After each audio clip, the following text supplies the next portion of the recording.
Hey gardeners, thank you so much for watching. Today we are digging up the elephant ears and I'm just going to jump right into it because the video is already going. So I'm digging about a foot out from the base of the elephant ear. I'm trying not to damage any of the bulbs, so that's why I dig so far outward.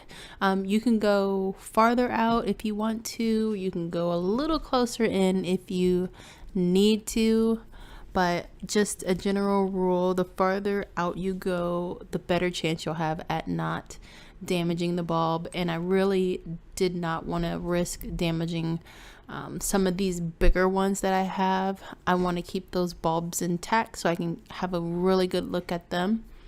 And as you can see, there is a offset that is above ground that this particular bulb created, and so I'm excited to have that little extra plant.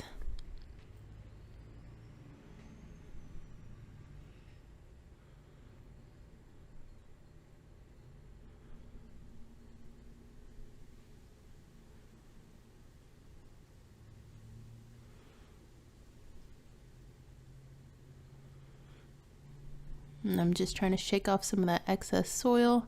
The more soil you have left over, the longer it's going to take for it to dry.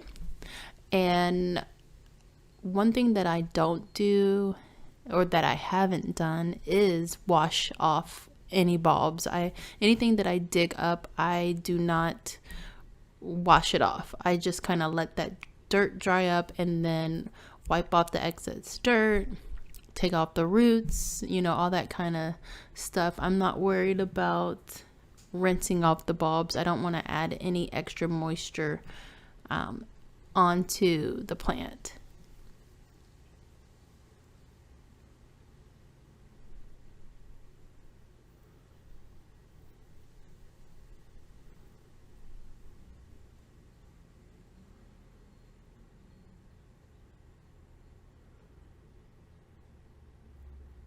So a question that I've been getting asked frequently is, why do I dig them up?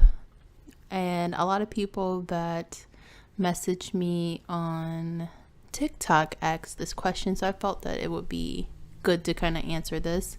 So I live in Zone 5 in Ohio, and mammoth elephant ears are not hardy to my zone, which means if I leave them in ground over winter, they will turn to mush. The bulbs will die, pretty much. And I have a very good habit of getting my bulbs out of the ground or out of a pot, like just in the nick of time. I do have, maybe like 1 to 2 that will rot in the pot or rot in the ground, and to me that's just because my temperatures have dropped and the fall rainy kind of season has set in.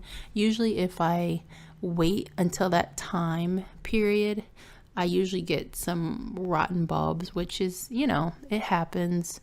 Sometimes you'll have a partial rotted space on a bulb and that bulb still will grow.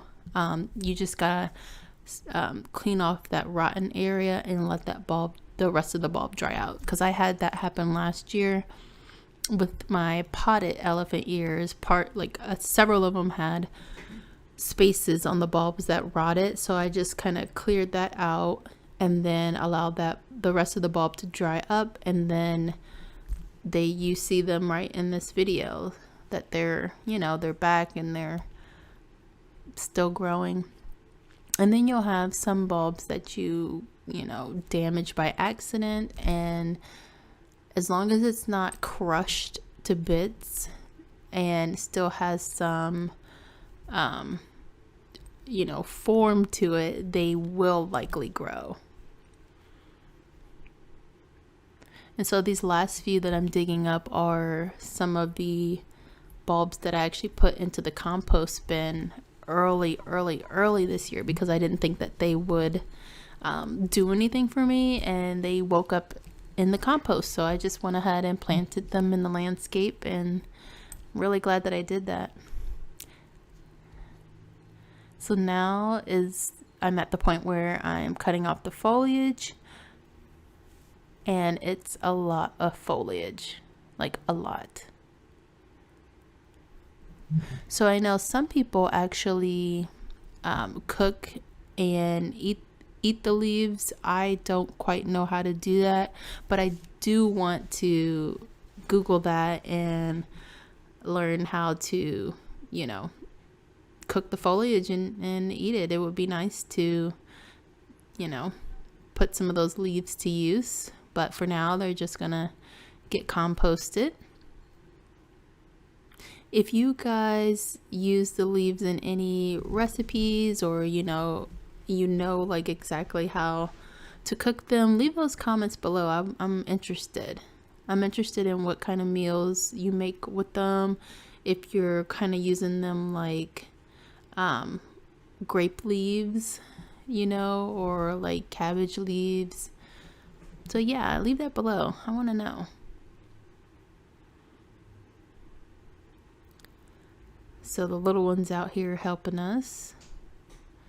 She loves to help in the garden. She's so cute. So these leaves, will eventually chop them up and then add them to the compost pile. So yeah, so this is part 1, you guys. So there is going to be 2 more parts. The second part will be up very soon, probably the same day or the next day. And here's the bounty. So I'm waiting a day or 2 to kind of let them dry up a little bit more before I start cutting off the roots. But you can see that they multiplied. There's far more now than when I planted. Alright guys, if you're not subscribed, make sure you do that so you can check out part 2 of how to overwinter your elephant ears. And I'll see you in the next video. Bye!